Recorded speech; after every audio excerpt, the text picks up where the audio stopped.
read the law. The law decides that they are whistleblowers. His attorney is asserting that they are whistleblowers. The gentlelady from New York. The gentlelady from New York has been recognized. The law has not determined they are whistleblowers. His attorney is just asserting. Are they whistleblowers or aren't they? It was a chaotic day in Congress today, and I'm going to play a lot of sound bites on what went down as Democrats and Republicans went after each other hard regarding the FBI whistleblowers exposing corruption within the Federal Bureau of Investigation. So the House Select Subcommittee investigating the weaponization of the federal government held a hearing today to discuss the results of the report from the special counsel, John Durham, and just get testimony from the FBI agents on what is going wrong, how the agency is being weaponized. It was pretty entertaining. I have this clip from Representative Sanchez interrogating an FBI agent about a tweet that was sent. Mr. Allen, have you ever used Twitter? Yes or no? I have utilized Twitter, yes. Okay, and is your account at Marcus A970-50645?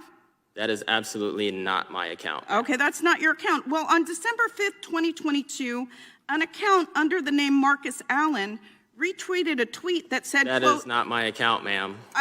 You haven't let me finish the question, sir. Might have been the football player. You haven't let me finish the question. And the time is mine. On December 5th, 2022, an account under the name of Marcus Allen retweeted a tweet that said, quote, Nancy Pelosi staged January 6th, retweet if you agree, end quote. Do you agree with that statement? Yes or no? That is, I don't, no ma'am. That's not my account at all. I'm asking whether you agree with that statement, yes or no? Can you please rephrase the statement? Yeah. Do you think that Nancy Pelosi staged January 6th? I just want him to answer this last question. Yeah, he'll answer. I'm just telling you your time's up. Do you believe that Nancy Pelosi, do you agree with the statement that this person tweeted that Nancy Pelosi staged January 6th? Yes or no? No. Thank you. I yield back. It wasn't even his Twitter account, but she's asking him about the tweet as if it's his. The insanity continued for about 3 hours. I'm going to play more sound bites. Jim Jordan fighting off 2 Democrat female members of Congress, and what this testimony was actually about, because News Nation is reporting that the hearing was heated, but little was revealed. Well, I thought big bombs were dropped as to the corruption within the FBI, and I thought it was very clear from the agents testifying what they were conveying, yet the mainstream media is coming away with that headline. Yeah, nothing to see here. Nothing was really revealed. So we're going to play the sound bites of what was actually revealed and show some more of the chaos. But real quick, shout out to the sponsor of my coverage. Collagen is often referred to as our modern day fountain of youth, and for good reason. Our body loses its natural ability to produce collagen as we age. This is the reason why we see a visible decline in our skin, hair, and nails. Supplementing collagen can help reverse those visible signs of aging, but we have to make sure that we're getting it from the right source. This multi-collagen uses a unique blend of the top 5 critically most important types of collagen our bodies need to help bring back the youthfulness into our skin, hair, and nails. Just mix it into your morning drink. I put it in morning coffee or healthy mushrooms that I drink right now, or in a smoothie once a day, and watch as your body re-energizes and rejuvenates itself from the inside out thanks to this powerful blend. If you've ever wondered how celebrities keep their skin, hair, nails glowing, now you know. Click that link down in my description for 51% off healthwithivory.com. Collagen, healthwithivory.com. Hit the more button if you're on your phone. You'll see that link. Get 51% off high quality multi-collagen. Okay, real quick, I want to show some more. Okay, so Debbie Wasserman Schultz faces off with Jim Jordan on whether these FBI agents are actually whistleblowers. Here's the issue the Democrats have. Jim Jordan says that one of the testimonies, the initial meeting he had with one of the whistleblowers, he's not going to release notes from that meeting because the whistleblower doesn't want to release them to Democrats. And so Democrats are saying, we want to see it. And Jordan's saying, you can talk to the agents here, but I'm not going to release that recording. And I don't have to because they're whistleblowers. If they weren't whistleblowers, I'd have to, but they're whistleblowers. So now they're debating as to whether these FBI agents are actually whistleblowers. Here it is. It's my understanding that the minority in this committee under the rules is entitled to the same testimony, information, documents that the majority is entitled to. So, I mean, I'm not aware that you're able to withhold information from the minority that we would need to use to prepare for. When it comes to whistleblowers, you're not. And I would just remind the committee, remind everyone. Look, when it comes to whistleblowers, you are not. That's not right. It's shocking that the That gentleman. is not right. It's shocking And in that fact, the gentleman. You talk so much about the Mr. Chairman, whistleblower and the impeachment. It's shocking that the gentleman from New York all of would the state information that we had. when you were part of an investigation we gave you all with an anonymous of the information whistleblower. you had. We Mr. had. Chairman, these Mr. individuals Chairman, haven't been declared I can't hear whistleblowers. 5 people at once. Could we know. have regular Okay, order? Mr. Chairman, Chair recognizes it's. I'm inquiring, and I was not. And I've finished told you inquiring. that when it comes to whistleblowers, you are not entitled to it. That's These at the discretion of Mr. Allen. Mr. Chairman, these He said individuals have been determined he has not not to be agreed to that. whistleblowers. These are not whistleblowers. They've been determined by the agency not to be whistleblowers. Are you deciding that they're whistleblowers? Yes, the law decides. Did you not listen to Mr. Levitt's testimony? Did you not read the law? The law decides that they are whistleblowers. His attorney the is chair asserting recognizes that they are the gentlelady whistleblowers. from The New law York. has not The determined gentlelady that from they New are York has been whistleblowers. recognized. The law has not determined they are whistleblowers. His attorney is just asserting that. Gentlelady from New York. Well, Democrats, as you'll learn in the next soundbite, did not think the FBI agents testifying were whistleblowers, but rather conspiracy theorists and MAGA threats to the rule of law. Those statements being made by the Democrat representative who made opening statements on behalf of the Democrat Party, which was Stacey Plaskett. She's actually a delegate from the U.S. Virgin Islands, non-voting member of the House of Representatives. And boy, is she leftist. Here it In is. fact, this hearing is evidence, as if we needed any more, that MAGA Republicans are a threat to the rule of law in America. We are assembled today to hear conspiracy theories and speculations.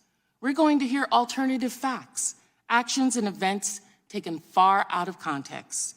My colleagues have brought in these former agents, men who lost their security clearances because they were a threat to our national security, who, out of malice or ignorance or both, have put partisan agenda above the oath they swore to serve this country and protect its national security. My colleagues on the far right are on a mission to attack, discredit, and ultimately dismantle the FBI.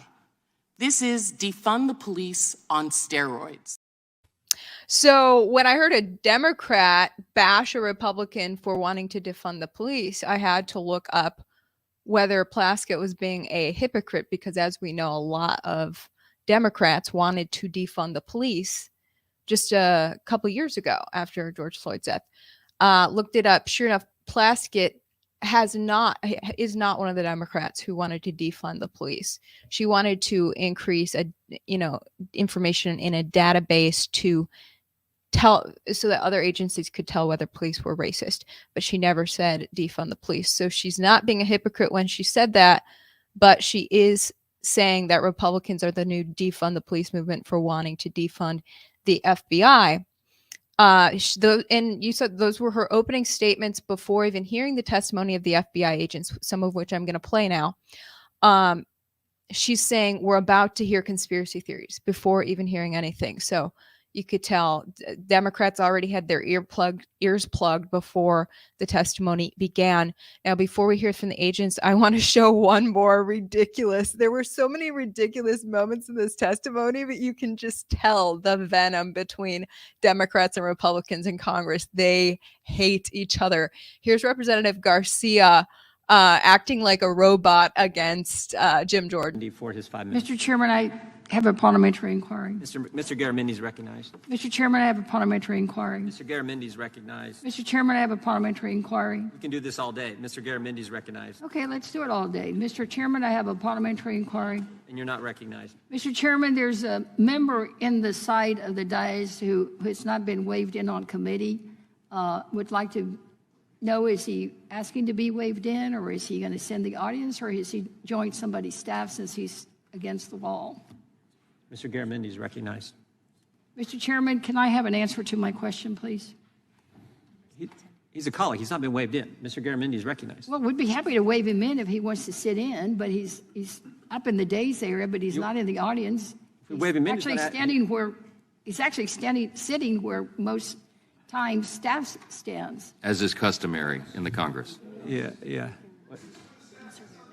Anything to obscure the facts, anything to stall the committee hearing. Unbelievable. No, I'm not stalling. I think Mr. we need to follow Garamendi, procedures. Mr. Garamendi is recognized for his 5 minutes. Yeah, it was ridiculous. Okay, so let's play some of the FBI agent testimony. There were 3 agents who testified about basically bringing concerns to their higher ups about the targeting of innocent people and then getting fired and severely punished to this day. And the FBI actually putting a ban on the agents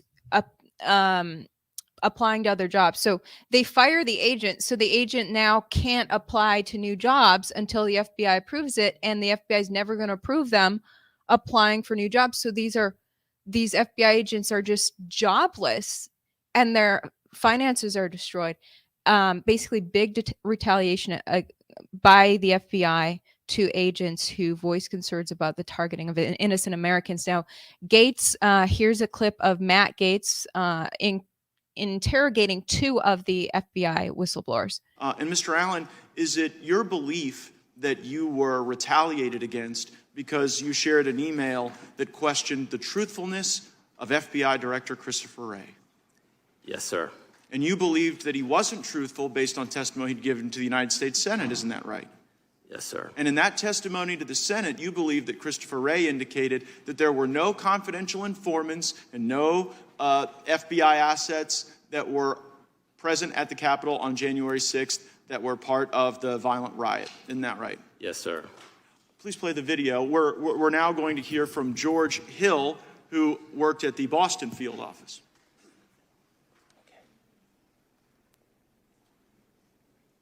The SSA in Boston said they were going to a political rally, which is First Amendment protected activity. No, we're not uploading. We're not starting cases on these people.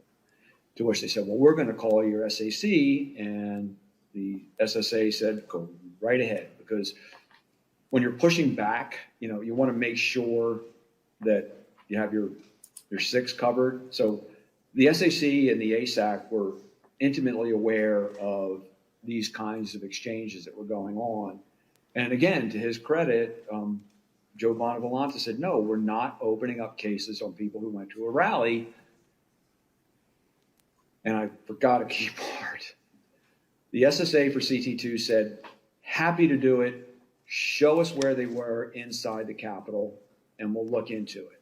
To which WFO said, we can't show you those videos unless you can tell us the exact time and place those individuals were inside the Capitol. To which the SSA responded back, and I was privy to these conversations firsthand. Why can't you show us? Why can't you just give us access to the 11,000 hours of video that's available? Because there may be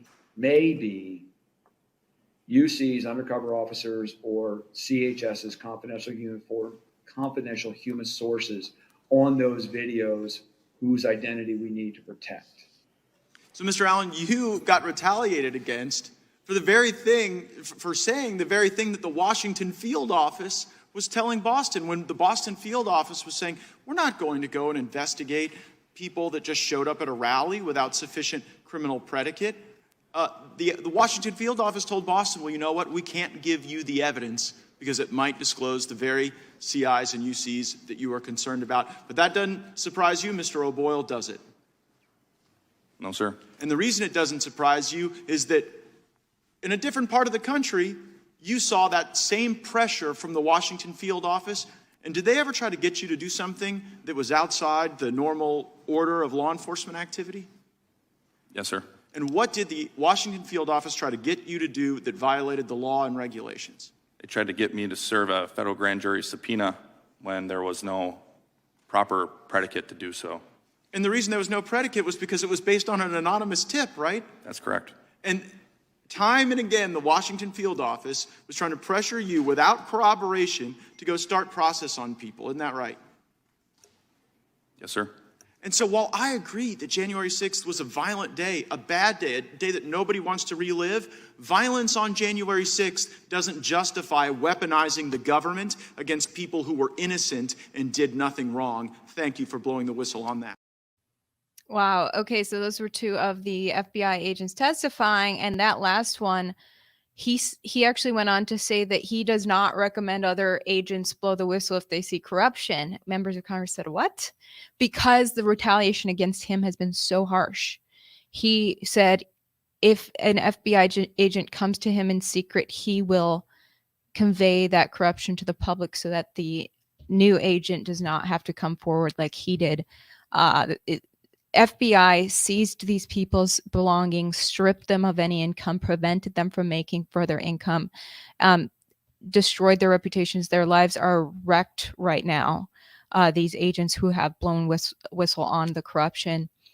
And a couple of the agents in testimony today said that they have, since blowing the whistle, they have had other agents come to them in confidence, disclosing more corruption. So now that these 3 agents are public, they are able to be connected to the agents that want to blow the whistle but stay quiet, so they can hand over documents, which is actually, I'm sure you heard about the FBI targeting of Catholics. That was an agent who is still on the inside today, who secretly passed that documentation saying we're targeting Catholics now to an FBI agent who had already blown the whistle. And that way agents can show the corruption without suffering the persecution that these agents have suffered so far. And by the way, it was here on my YouTube that my YouTube was the first one to break the news about the Catholics being targeted by FBI. So follow my YouTube, subscribe to it if you actually want to see some developments before they make mainstream news. Now, I wanted to play one more clip of the third FBI agent, Agent Friend, testifying. Again, before I show this, let me just show mainstream news coverage of this hearing today. News Nation saying weaponization of FBI federal government hearing heated, but little revealed. Democrats claim Republicans have offered little evidence of weaponization. So not only are there actual documents that have been leaked, but the testimony is so horrible as to the weaponization. And for the mainstream news to put out that headline, "Nothing to see here," is pretty sad and sadly expected. Okay, let's look at what Friend conveyed, but what the media won't show you. I believed our departures from case management rules established in the FBI's Domestic Investigations and Operations Guide could have undermined potentially righteous prosecutions and may have been part of an effort to inflate the FBI's statistics on domestic extremism. I also voiced concerns that the FBI's use of SWAT and large-scale arrest operations to apprehend suspects who were accused of nonviolent crimes and misdemeanors represented by counsel and who pledged to cooperate with the federal authorities in the event of criminal charges created an unnecessary risk to FBI personnel and public safety. At each level of my chain of command, leadership cautioned that despite my exemplary work performance, whistleblowing placed my otherwise bright future with the FBI at risk. Special agents take an oath to protect the U.S. Constitution. The dangers of federal law enforcement overreach were hammered home to me when I was required to attend trainings at the Holocaust Memorial Museum and MLK Memorial. I cited my oath and training in my conversations with my FBI supervisors. Nevertheless, the FBI weaponized the security clearance processes to facilitate my removal from active duty within 1 month of my disclosures. In addition to an indefinite unpaid suspension, the FBI initiated a campaign of humiliation and intimidation to punish and pressure me to resign. In violation of HIPAA, individuals at the FBI leaked my private medical information to a reporter at the New York Times. In violation of the Privacy Act, the FBI refused to furnish my training records for several months. To date, they only provided a portion of the records, which are essential to obtaining private investigator and firearms licenses in the state of Florida. Even after releasing some of the records, the FBI refuses to confirm their legitimacy to the Florida Department of Agriculture, rendering the few documents they have provided practically useless. The FBI denied my request to seek outside employment in an obvious attempt to deprive me of the ability to support my family. Finally, the FBI Inspection Division imposed an illegal gag order in an attempt to prevent me from communicating with my family and attorneys. Working as an FBI special agent was my dream job. My whistleblowing was apolitical and in the spirit of upholding my oath. Nonetheless, the FBI cynically elected to close ranks and attack the messenger.